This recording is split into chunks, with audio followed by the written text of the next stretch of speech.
Hey guys, we're doing a video and oh man, I don't know. It's the best place I can record right now. I see myself two different ways. Well, three different ways. Actually 4 different ways. 1, 2, 3, 4. My face cam, bruh. Whew.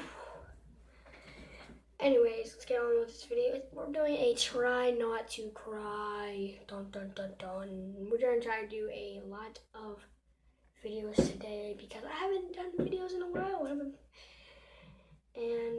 we're gonna start doing vlogs too. I'm gonna make a new channel and do a vlog channel. Go subscribe to that one too. And this is, let's move that real quick. Heartbreaking videos, try not to cry, part 1. So there is part 2 in this, which I'll try next after this. Anyways, let's get on with this video. Let's get on with this video.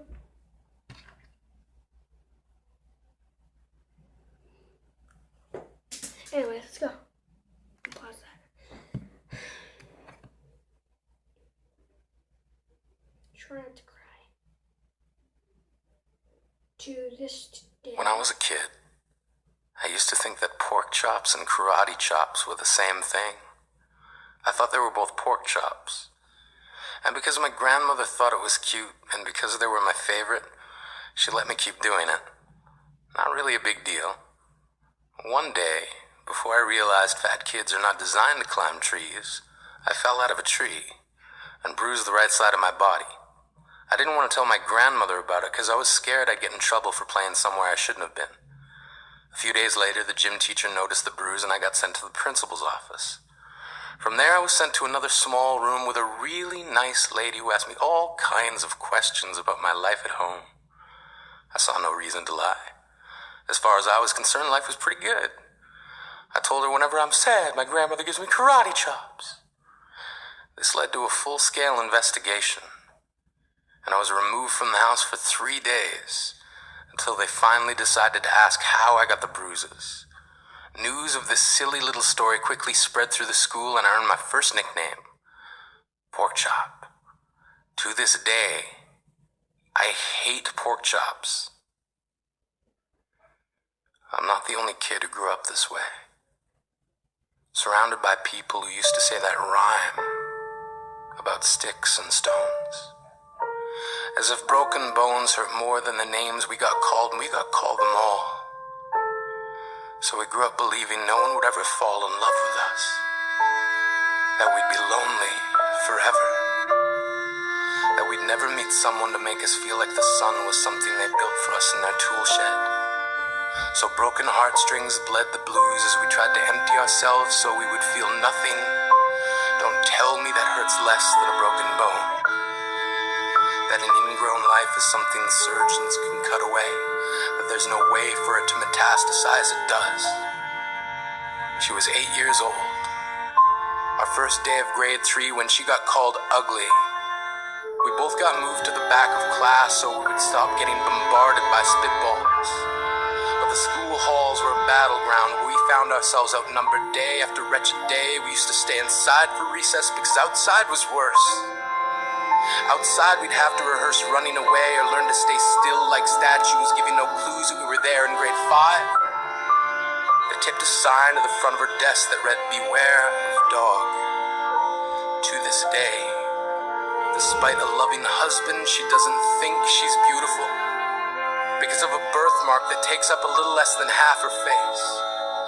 Kids used to say she looks like a wrong answer that someone tried to erase but couldn't quite get the job done.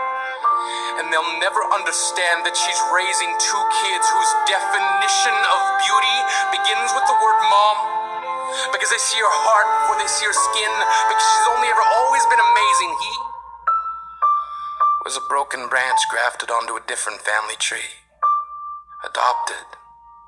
Not because his parents opted for a different destiny. He was 3 when it became a mixed drink of 1 part left alone and 2 parts tragedy. Started therapy in 8th grade. Had a personality made up of tests and pills. Lived like the uphills were mountains and the downhills were cliffs. 4/5 suicidal, a tidal wave of antidepressants, and an adolescence being called pauper. One part because of the pills, 99 parts because of the cruelty. He tried to kill himself in grade 10 when a kid who could still go home to mom and dad had the audacity to tell him, get over it. As if depression is something that can be remedied by any of the contents found in a first aid kit. To this day, he's a stick of TNT lit from both ends. Could describe to in detail the way the sky bends in the moments before it's about to fall. And despite an army of friends who all call him an inspiration, he remains a conversation piece between people who can't understand. Sometimes being drug-free has less to do with addiction and more to do with sanity. We weren't the only kids who grew up this way. To this day, kids are still being called names. The classics, Ray Stupid, Ray Spaz. Seems like every school has an arsenal of names getting updated every year. And if a kid breaks in a school and no one around chooses to hear, do they make a sound? Or they're just background noise from a soundtrack stuck on repeat when people say things like kids can be cruel? Every school was a big top circus tent, and the pecking order went from acrobats to lion tamers, from clowns to carnies. All of these miles ahead of who we were freaks. Lobster claw boys and bearded ladies. Oddities juggling depression and loneliness, playing solitaire, spinning the bottle, trying to kiss the wounded parts of ourselves and heal. But at night, while the others slept, we kept walking the tightrope. It was practice, and yes, some of us fell. But I want to tell them that all of this is just debris left over when we finally decide to smash all the things we thought we used to be. And if you can't see anything beautiful about yourself, get a better mirror. Look a little closer. Stare a little longer. Because there's something inside you that made you keep trying despite everyone who told you to quit.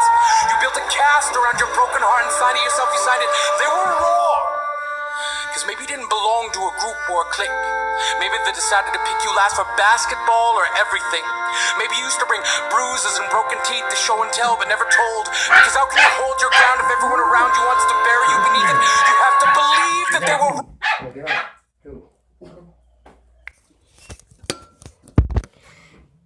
Hey guys, we're back here, and sorry about that. We are having a Dallas game right now. Both had to go pick up my mom, so we're gonna finish this. This is actually really sad. I'm not going to lie. This was really sad. Okay? I gotta switch you around. Oh, go back. All right. So yeah, we're back here, and we are going. Oh, we should probably put that down a little. Going to play a game. We're gonna go watch the game, I guess. Dallas versus 49ers. We're getting smashed, bro. We're getting smashed. But anyways, this is actually really sad. Go check this out. This is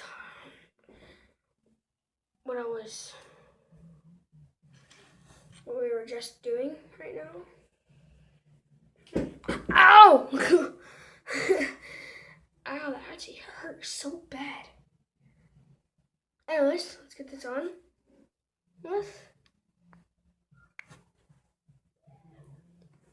Wrong! They have to be wrong. Why else would we still be here? We grew up learning to cheer on the underdog because we see ourselves in them.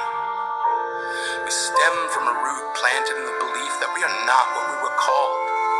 We are not abandoned cars stalled out and sitting empty on some highway. And if in some way we are, don't worry. We only got out to walk and get gas.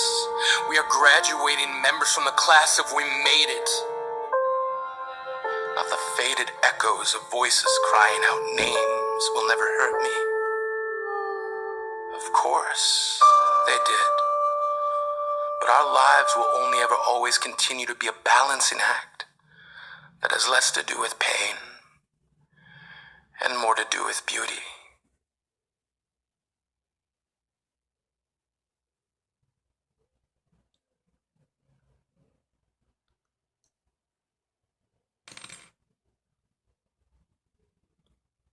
Well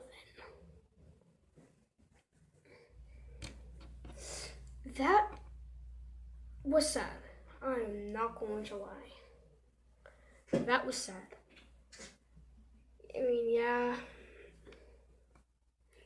I've been made fun of. I'm still getting made fun of because I'm a little kid. And Okay. oh, Daddy is the sweetest daddy in the world. I'm gonna have, yeah, I think I'm. Daddy is the most handsome. The smartest.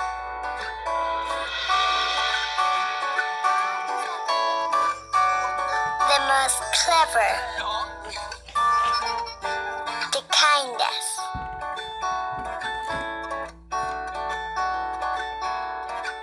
He is my Superman.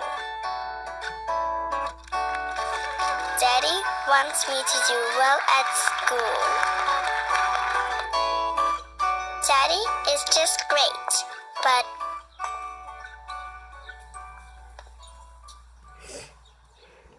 he lies. There's gonna be part 2. I'm just telling you this now.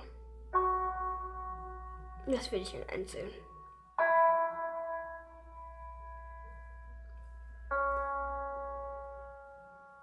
He lies about having a job.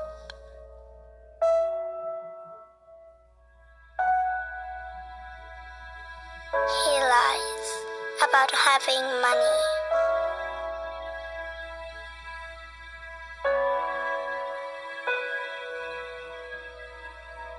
He lies that he's not tired.